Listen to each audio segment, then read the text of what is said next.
Saya sangat mengucap syukur pada Tuhan dan berterima kasih kepada Bapak Gembala, Ibu Gembala, jemaat di sini yang sudah mempercayakan kami untuk melayani. Suatu penghormatan dari Tuhan untuk setiap pelayanan yang dipercayakan bagi kami. Puji Tuhan. Bapak Ibu Saudara kasih dalam Tuhan Yesus Kristus, kami boleh ada di tempat ini dalam kemurahan Tuhan. Tadi agak sedikit terlambat karena biasanya sepupu yang membawa kami, tapi dia tiba-tiba membatalkan padahal jamnya sudah mepet. Terpaksa suami yang membawa kendaraan dengan mengikuti maps. Puji Tuhan, tidak terlalu kesasar dan boleh tiba dengan tidak kurang suatu apapun. Bapak Ibu Saudara terkasih dalam Tuhan Yesus Kristus, kesempatan pada pagi hari ini saya akan membawa renungan firman Tuhan yang saya beri judul Karena Allah tak terselami, makanya harus dipahami. Amin. Haleluya, puji Tuhan. Mari kita mau mengawali dengan ayat pokok Pengkhotbah 3 ayat 11a, menjadi ayat hafalan atau yang menjadi ayat favorit sebagian besar anak Tuhan. Pengkhotbah 3 ayat 11a. Dalam hitungan yang ketiga kita akan sama-sama membacakan Pengkhotbah 3 ayat 11. 1, 2, 3. Ia membuat segala sesuatu indah pada waktunya. Katakan amin. Puji Tuhan. Bapak Ibu Saudara kekasih dalam Tuhan Yesus Kristus, kitab Pengkhotbah ditulis oleh Salomo, anak dari Raja Daud. Dia juga adalah seorang raja yang menggantikan Daud di Israel, yang sangat terkenal karena dia punya hikmat yang luar biasa yang dipercayakan Allah kepadanya. Dengan hikmat Allah, Salomo menulis Pengkhotbah pasal yang ketiga. Dan kalau kita boleh melihat ayat yang ke-11, saya akan bagi dalam dua hal yang menjadi roh atau yang menjiwai ayat tersebut. Pertama, kita akan melihat hal yang pertama, yaitu Allah harus dipahami. Sekali lagi, bagian pertama, Allah harus dipahami seperti yang sudah kita baca. Ia membuat segala sesuatu tidak terbatas, ya. Segala sesuatu indah pada waktunya. Kata Ibrani yang diterjemahkan menjadi indah di ayat ini bukan sekedar memaksudkan keindahan fisik. Dan ternyata diterjemahkan itu harusnya menjadi lebih luas lagi, teratur, pantas, atau cocok.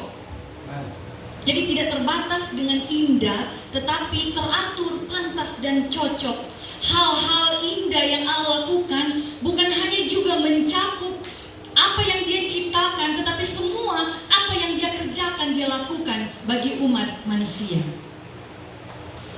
Pengkhotbah ini kalau kita pelajari Bapak Ibu, ini berisi sebenarnya nasihat tentang apa yang benar-benar berharga dalam kehidupan dan tentang apa yang tidak ada gunanya. Dengan cara kita memahami Allah itu sendiri. Pada hakikatnya Salomo mengawali demikian, ia membuat segala sesuatu indah pada waktunya. Itu bagian pertama. Yang kedua, di dalam bagian B, manusia tidak dapat menyelami pekerjaan yang dilakukan Allah dari awal sampai akhir. Yang dimaksud di sini bahwa kalau pertama itu harus dipahami, yang kedua itu bicara tentang bagaimana manusia yang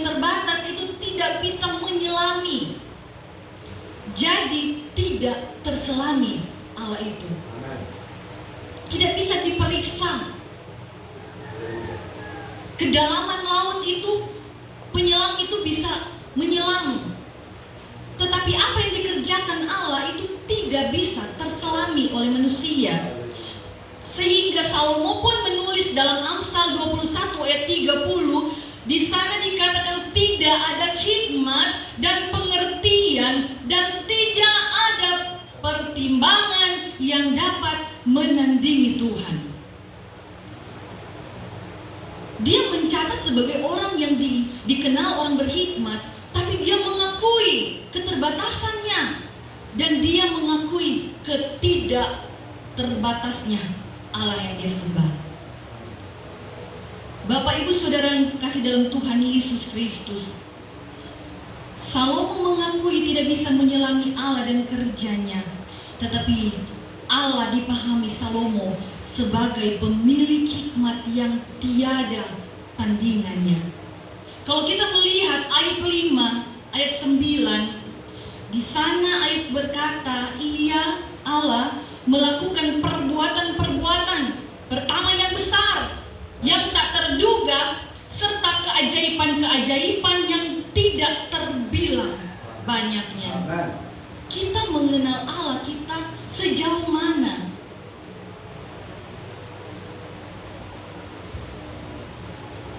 Dalam Roma 11 ayat 33, Rasul Paulus berkata demikian, alangkah dalamnya kekayaan, hikmat, dan pengetahuan Allah, sungguh tidak terselidiki keputusan-keputusannya, dan sungguh tidak terselami jalan-jalannya. Kalau dalam terjemahan yang lain dikatakan, siapakah yang dapat mengerti cara-caranya bekerja? Siapa yang bisa mengerti, menyelami cara Allah bekerja dalam kehidupannya? Di dalam ayat 34 Roma 11, sebab siapakah yang mengetahui pikiran Allah, atau siapakah yang pernah menjadi penasehatnya? Bapak Ibu Saudara kekasih dalam Tuhan Yesus Kristus, seorang yang penuh hikmat mengakui bahwa ada hikmat yang lebih dari apa yang dia miliki. Seharusnya juga dalam kehidupan saya dan saudara, mengerti setiap keterbatasan kita, kelemahan kita, ketidakmampuan kita, tetapi justru mengakui kemahakuasaan Allah, kebesaran Allah, dan kekayaan hikmat Tuhan. Tetapi banyak kali kita gagal pada tahap itu, karena ketika kita menghadapi sesuatu yang mendatangi kehidupan saya dan saudara, ada hal-hal yang kita lakukan yang harusnya tidak boleh kita lakukan. Saya ingin membagikan dua hal yang sebenarnya kadang kita tidak sadari kita lakukan. Yang pertama, harusnya kita jangan mengatur Tuhan. Mari kita lihat di Yesaya 40 ayat 13. Di sana dikatakan, siapa yang dapat mengatur roh Allah atau memberi petunjuk kepadanya sebagai nasihat? Dalam Alkitab, Bapak Ibu, saya akan membawa kepada sebuah kisah seorang yang bernama Ribka. Dia mempunyai dua anak, Esau dan Yakub, anak kembar. Ketika dalam Kejadian 25 ayat 23 Allah berfirman kepadanya, engkau akan mengandung, dan di sana dikatakan anak yang tua menjadi hamba kepada anak yang muda. Ini sebenarnya memfirmankan bahwa Yakub yang akan mendapat hak kesulungan. Tetapi apa yang dia kerjakan? Ribka mengatur semua itu untuk menggenapi janji Tuhan, menggenapi firman Tuhan dengan caranya. Kita sama-sama tahu apa yang dia lakukan. Dia menipu dan melibatkan juga Yakub dalam penipuan. Dan kalau kita pelajari kisah hidup dari Ribka sendiri, tidak pernah dicatat dalam Alkitab kapan dia meninggal dan bagaimana dia dikuburkan. Pada saat itu, tradisi mereka di sana, Bapak Ibu, pemakaman itu adalah penghormatan. Tetapi Alkitab tidak mencatat. Menjadi peringatan bagi saya dan saudara, jangan berani mengatur Tuhan. Apa yang Tuhan firmankan pasti terjadi dan tergenapi, tetapi dengan cara Tuhan. Dan kalau kita melihat, justru inang pengasuhnya yang dicatat. Dan satu hal lagi, anak yang dia kasihi, Yakub itu tidak pernah melihat ibunya di masa akhir hidup ibunya, karena dia melarikan diri. Dan dia datang kembali, ibunya sudah mati, sudah dikuburkan. Resiko yang akan kita tanggung apabila kita melakukan sesuatu itu tanpa mengikuti cara Tuhan. Jadi ini yang harus kita ingat. Harusnya Yakub memang menerima hak kesulungannya, tapi dengan cara Tuhan, bukan dengan cara dari Ribka. Kita akan menerima janji-janji Tuhan dengan cara Tuhan, bukan dengan cara kita. Sekali lagi, jangan mengatur Tuhan. Yang kedua, jangan mendahului Tuhan.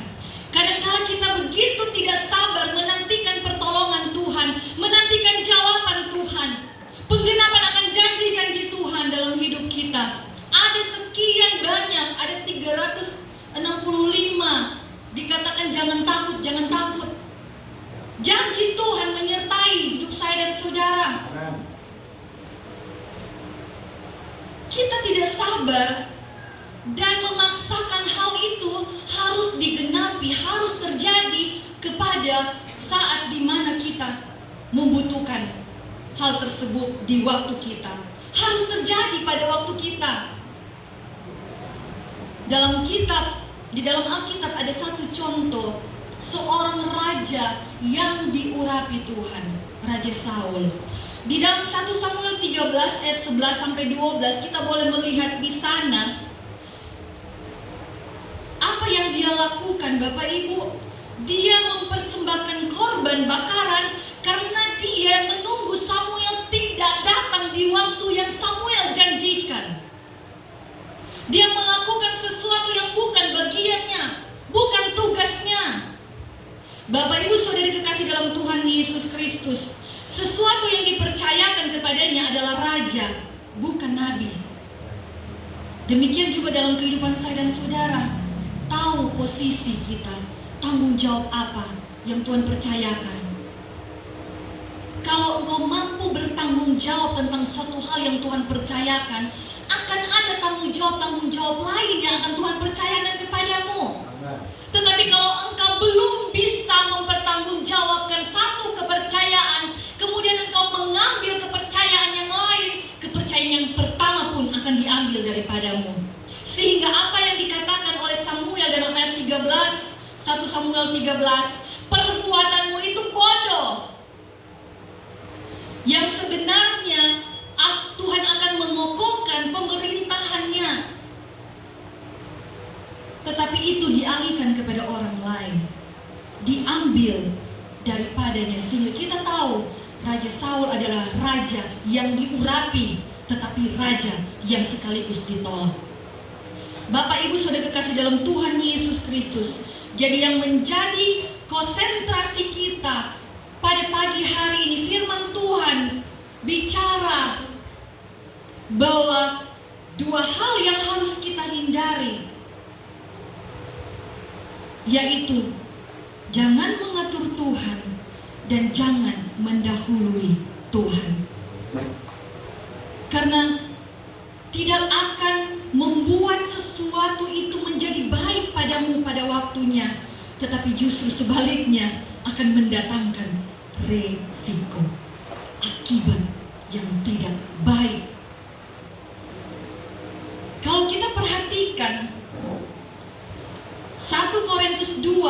9, di sana ditulis, tetapi seperti ada tertulis, apa yang tidak pernah dilihat oleh mata dan tidak pernah didengar oleh telinga dan yang tidak pernah timbul di dalam hati manusia, semua disediakan Allah untuk mereka yang mengasihi Dia. Saya percaya saya dan saudara mengasihi Tuhan, karena saudara dan saya mengambil kesempatan untuk datang di ibadah ini. Bukti Anda mengasihi Tuhan, bukan? Amin. Haleluya. Dan firman Tuhan berjanji, apa yang tidak pernah dilihat mata, yang tidak pernah timbul dalam hati, itu yang Tuhan berikan. Sekali lagi, mari kita menanti-nantikan pertolongan yang dari Tuhan. Ayat yang kita sudah baca dalam 1 Korintus 2 ayat 19 itu dikutip dalam Yesaya 64 ayat 4. Karena di sana dikatakan Allah yang bertindak bagi orang yang menanti-nantikan Dia, hanya Engkau yang berbuat demikian. Amin. Jadi segala sesuatu yang sebenarnya tidak terpikirkan oleh saya dan saudara, tidak pernah timbul dalam hati kita, tidak pernah kita dengar dengan telinga kita, itu yang sudah Tuhan mau siapkan bagi saya dan saudara. Asal menunggu waktu Tuhan, karena waktu Tuhan waktu yang terbaik. Amin. Haleluya. Menanti-nantikan Tuhan, kata Yesaya 64 tadi. Mari kita menyalami Tuhan dengan melihat dan memperhatikan bagaimana cara Tuhan bekerja. Kita tidak bisa menyelami, tetapi Allah memberikan contoh bagi saya dan saudara. Dan kita akan dapati ada bagian-bagian yang ingin saya bagikan bagi saya dan saudara, bagaimana cara Allah bekerja dalam kehidupan kita. Dan cara-cara ini yang harusnya kita pahami untuk kita menjadi kuat dalam iman percaya kepada Tuhan. Yang pertama, Allah bisa menggerakkan hati orang lain. Dalam hal ini, Allah bisa memakai siapa saja untuk menolong saya dan saudara, untuk menggenapi janji-janjinya, untuk menggenapi firman-Nya. 2 Tawarik 36 ayat 22, di situ ada raja negeri Persia. Dikatakan kalau kita melihat di situ pada tahun pertama zaman Kores, raja negeri Persia, Tuhan menggerakkan hati Kores. Kalau kita perhatikan apa kata firman Tuhan, Tuhan menggerakkan hati Kores, raja Persia itu, untuk menggenapkan firman yang diucapkan oleh Yeremia. Seorang raja yang tidak mengenal Tuhan bisa Tuhan pakai untuk menggenapkan firman-Nya. Bapak Ibu Saudara dikasih dalam Tuhan Yesus, kalau kita baca di dalam Esra 1 ayat 1 selanjutnya, dia adalah penguasa pada zaman akhir pembuangan Babilonia. Ia diperintahkan Allah untuk membangun ulang bait Allah. Dan apalagi dia melakukan pemulangan kepada kaum Yahuda ke tanah mereka untuk membangun bait Allah, untuk tujuan itu. Dan ia mengembalikan barang-barang suci mereka yang dirampas dari bait Allah pertama, dan sejumlah uang untuk membeli bahan-bahan bangunan. Dia tidak hanya meluaskan saja, tetapi dia terlibat dalam pembangunan bait Allah. Karena apa? Kita perhatikan kata Tuhan menggerakkan hati Raja Kores. Jadi bukan hal yang mustahil bagi saya dan saudara. Tuhan bisa menggerakkan hati siapapun yang walaupun mungkin engkau tidak kenal, untuk menjadi malaikat menolong engkau. Tuhan utus dari malaikat Tuhan. Yang kedua, Allah bisa memakai apa saja. Kita ingat ketika Nabi Elia diberi makan oleh burung gagak, sesuatu hal yang mustahil. Burung gagak itu burung yang sangat rakus, tetapi Elia diberi makan oleh burung yang sangat rakus. Dan saya percaya Allah kita, Allah yang kita sembah itu, Allah yang tidak pernah mengecewakan saya dan saudara. Ia bisa memakai apa saja yang secara kita punya pikiran manusia terbatas ini tidak mungkin, tetapi itu akan menjadi mungkin bagi saya dan saudara. Amin. Haleluya. Puji Tuhan. Yang ketiga,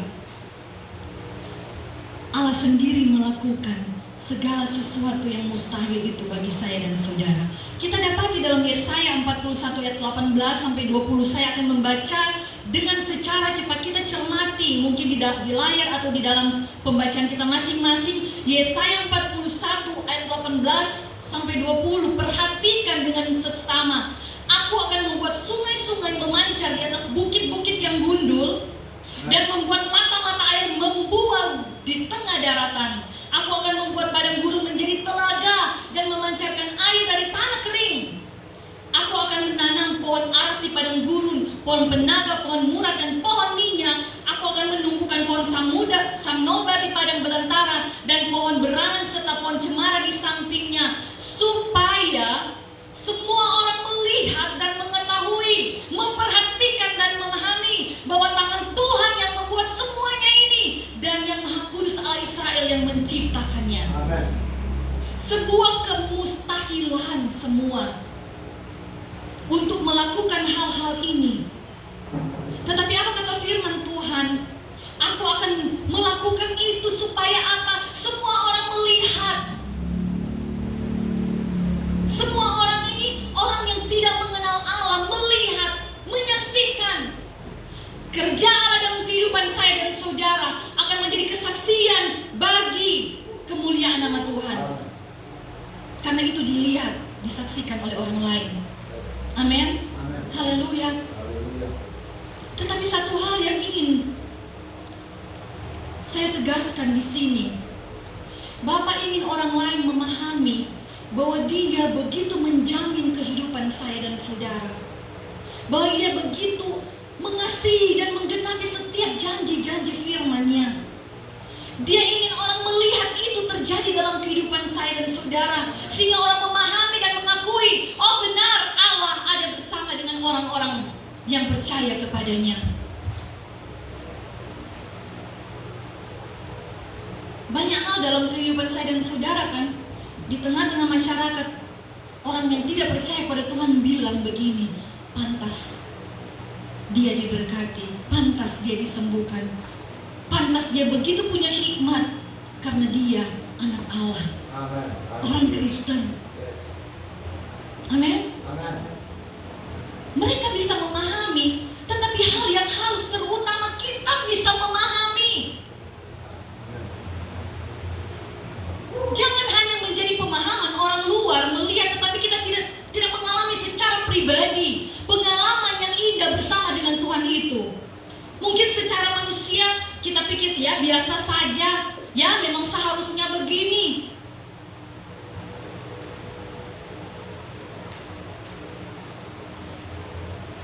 Yesaya 1 ayat 3. Teguran bagi saya dan saudara, lembu mengenal pemiliknya, tetapi Israel tidak. Keledai mengenal palungannya yang disediakan tuannya, tetapi umatku tidak memahaminya. Bapak Ibu Saudara kekasih dalam Tuhan Yesus Kristus, masakan kita lebih rendah dari binatang-binatang ini? Lembu mengenal pemiliknya. Kita anak-anak Tuhan harusnya mengenal Bapa kita. Amin. Keledai mengenal palungan yang disediakan tuannya. Kita hamba Tuhan, harusnya mengenal siapa Tuhan kita. Amin. Yang memberikan upah kepada kita.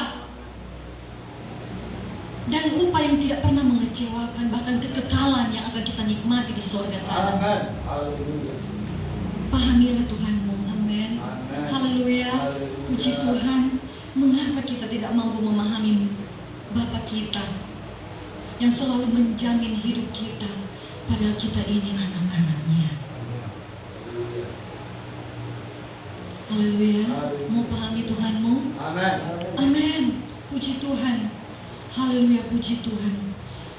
Caranya tak terselami, saya beri judul tadi, tetapi harus kita pahami.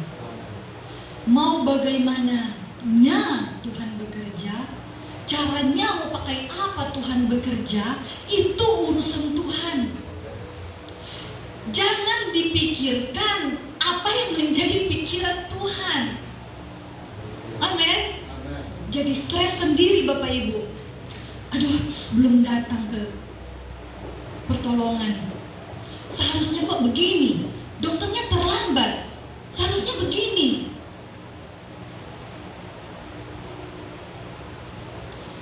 Atau mungkin seperti yang kita sudah bacakan tadi, Ribka sumbang pikiran kepada Tuhan. Siapa engkau manusia?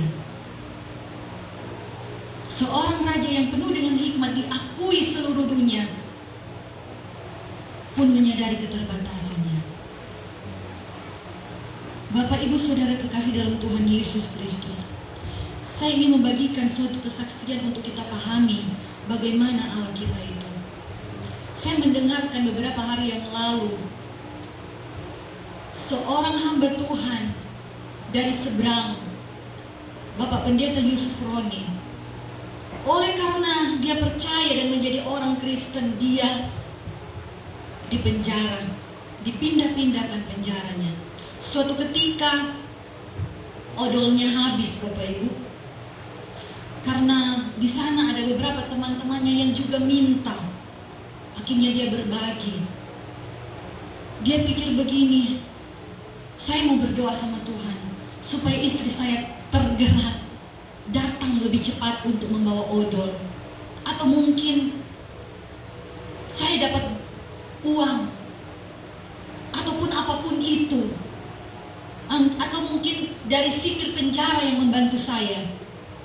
Sampai pada malamnya doanya tidak dijawab Tuhan.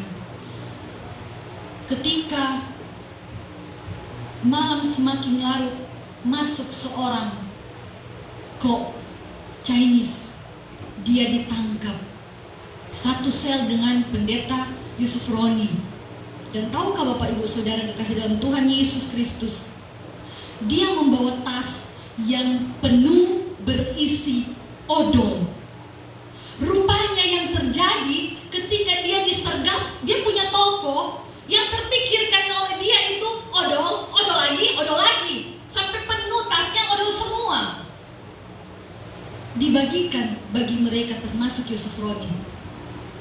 Beberapa saat kemudian, kok ini dipanggil ke kantor penjara dan tidak pulang sampai ya sekarang inilah, karena tidak di penjara. Ternyata salah tangkap. Cuman gara-gara mau bawa odol untuk Yusuf Roni, cuman gara-gara untuk menggenapi janji Tuhan, berseru pada Tuhan, Tuhan pasti akan menjawab. Minta, Tuhan akan memberikan. Odol itu Tuhan siapkan karena salah tangkap orang. Amin Bapak Ibu. Itulah cara Tuhan bekerja dalam kehidupan saya dan saudara. Tidak terselami, tapi kita harus pahami dahsyat dan luar biasa Allah kita. Amin. Haleluya. Puji Tuhan. Haleluya. Pengalaman pribadi saya Bapak Ibu, 2 minggu yang lalu saya dan suami pergi ke Lombok. Ada tugas beliau sebagai pembicara, dan singkatnya saya tidak membawa uang yang cukup. Tetapi 1 hari menjelang saya kaget, di dalam WA grup arisan, saya yang mendapat arisan. Sampai saya bicara sama ponakan saya, biasanya harus pergi. Saya sudah rencana, kan syaratnya pergi arisan cabut baru dapat. Saya kok nggak pergi terus dapat, baru di sana Bapak Ibu saya tahu, oh oke. Karena keuangan saya terbatas, Tuhan siapkan. Tidak pernah saya pikirkan. Yang saya pikirkan caranya begini, saya pergi, kemudian cabut itu pun untung-untungan kalau dapat. Saya tidak tahu Tuhan menggerakkan ketua dari arisan ini. Ada satu chatting di situ yang dia hapus, dia ganti. Mungkin orang lain waktu itu, kemudian akhirnya dia ganti nama saya. Itulah Bapak Ibu Saudara kekasih dalam Tuhan Yesus Kristus. Sekali lagi, jangan mengatur Tuhan. Amin. Jangan mendahului Tuhan. Karena selalu yang terbaik dan selalu tepat pada waktunya. Yang penting harus kita pahami adalah kuncinya ini. Firman Tuhan kita sudah baca sebagai ayat pokok tadi. Ia membuat segala sesuatu. Perhatikan segala sesuatu. Garis bawahi segala sesuatu. Ya, ingat, segala sesuatu tidak terbatas itu. Dan Tuhan katakan segala sesuatu, ya segala sesuatu. Jasmani, rohani. Indah. Perhatikan, terbaik artinya cocok pas pada waktunya. Tidak pernah terlalu cepat ataupun terlambat. Amin. Haleluya. Puji Tuhan. Haleluya, puji Tuhan. Bapak Ibu, kesaksian yang terakhir sebelum saya menyelesaikan renungan firman Tuhan. Karena kalau bawa firman Tuhan mesti dia alami dulu. Puji Tuhan. Bapak Ibu Saudaraku, baru kemarin saya kemudian menyadari bagaimana Allah yang luar biasa itu, Allah yang tidak terselami itu harus kita pahami. Seperti begini, ketika saya ingin berangkat ke Lombok, saya katakan tadi saya tidak punya uang. Bahkan jujur saya katakan, untuk membayar tukang di rumah kami ada renovasi, saya harus pinjam uang dari adik saya dan sudah saya kembalikan. Jadi terbatas lagi keuangan kami. Dan apa yang dibutuhkan di sana itu dengan arisan yang saya katakan tadi. Saya pesan di daerah Sonder sana, di daerah saya lupa namanya, untuk bikin pintu rumah, leilem ya. Itu sudah lama sekali, sudah lama. Baru kusennya yang dibawa. Saya tidak berani telepon mereka karena saya tahu uang saya tidak cukup bergembala. Saya tidak cerita kepada suami saya. Baru kemarin saya telepon dia dan dia bilang, maaf terlambat, nanti hari Selasa karena saya sakit. Bapak Ibu, saya tidak kemudian bergirang karena dia sakit. Ya, ternyata apa yang Tuhan izinkan dalam kehidupannya mungkin juga bisa jadi kesaksian bagi dia, tetapi jadi berkat juga bagi saya. Amin. Saya begitu penuh dengan kekhawatiran, hari-hari saya lewati. Tuhan, ini mau bikin bagaimana nanti kalau datang barang ini? Tiba-tiba dia datang harus dilunasi Bapak Ibu. Terpikirkan oleh saya, jual perhiasan. Jangan saudara anggap kami dari keluarga dokter terus tidak ada punya kebutuhan. Tidak pernah mengalami kesesakan. Tuhan izinkan segala sesuatu mendatangi saya dan saudara untuk kita memahami Tuhan. Amin. Engkau anaknya.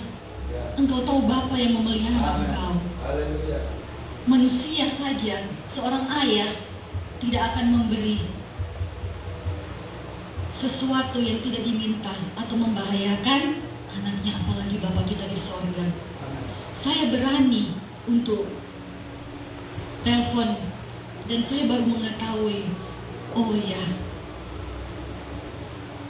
mungkin kalau kasarnya bilang, oh syukur dan koteka beliau sakit.